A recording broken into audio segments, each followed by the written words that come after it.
everyone, thank you for watching today's video. My name is Sarah Joy. I am a classically trained cellist and a music teacher, and every single Friday I post music tutorials for any of you who are interested in learning the foundations of music. I also post weekly music videos on Wednesdays, so if any of that sounds good to you, be sure to subscribe. And of course, you can follow me on almost all of the other social media sites. Specifically Instagram, I post almost every single day. I share clips of my practicing sessions, so if that sounds good, be sure to follow me on there. And today I'm going to talk about how to divide your practice time. This is, of course, different for everybody. I know that most people don't have hours that they can spend just practicing every day. So you'll have to take what I say today and mold it to your schedule and your playing ability, what level you're on. And for most of my personal private students, I actually tailor make a practicing schedule for them based on how long they can play, how much their arms can endure, and what they're working on. I also have to keep in mind if they are involved in other things outside of lessons, such as ensembles, chamber work, orchestra, anything like that. So again, this is very personal for every person, but I'm just going to give you a general overview of what you should be looking at for your practice time. The first thing that you want to do is warm up. I don't know how many musicians actually exercise and get out of the practice room, but if you do that, you know how you warm up and then you push yourself, and then at the end of your workout session, you always want to have a cool down period. Same thing with practicing. So whenever you warm up, I always like to warm up with my scales. Of course, scales are so very important for musicians. Scales and then exercises, so very slow exercises over bow control or vibrato or shifting, anything that is relaxed. Once I finish with the very slow exercises, I then gradually build up and start playing the faster exercises to get more momentum in my left hand. And once I start feeling comfortable where my hand is loose, I feel like I can play up to speed of what I want, then I will start transitioning into my etudes. Here's an example of an etude book. Your dots are. Then you have your Lee, you have Popper, which of course, if any of you have been playing for a while, you know about the infamous Popper, and yeah, it's very challenging.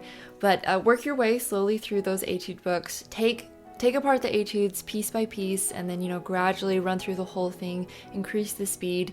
I would not recommend just running through your etude, and calling that your etude practice. That doesn't really count. Really take it apart, study it, understand what exactly they're wanting you to focus on. Most etudes are built to focus on one specific, or maybe one or two specific aspects of your technique. So understand what that specific etude is trying to teach you and really focus on that. Take it slow, practice with the metronome, gradually increase your speed. After you practice your etude, then you want to move on to your Bach. Bach is so crucial to practice every day, and actually the unaccompanied Bach cello suites, they were written originally as etudes. So I kind of treat that as almost part of my etude practice. One thing I really like to do with the Bach is to practice my memory skills.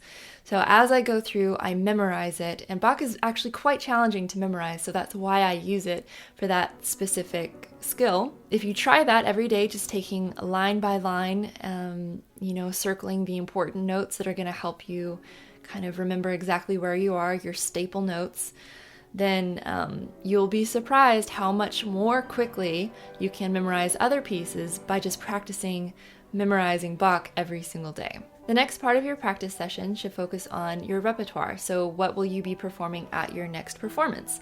Is it going to be a concerto, a sonata, whatever it is? That's going to be a big chunk of your practice time, and that comes after you've warmed up and after you've played your etudes and the Bach and all of that.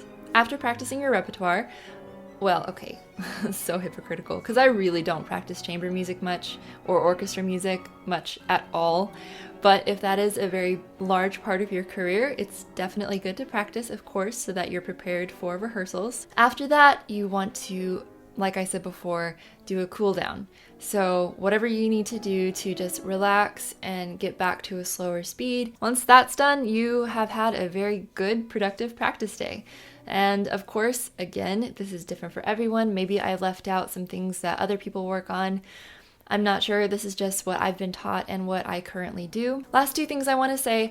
First of all, take breaks. Everything that I just talked about is not meant to be done in one sitting. That would be so bad for you. Personally, I just like to practice maybe 3 to 4 hours a day. Sometimes I practice more than that, but I really shouldn't, and most great players will say that they only need to practice 3 to 4 hours a day.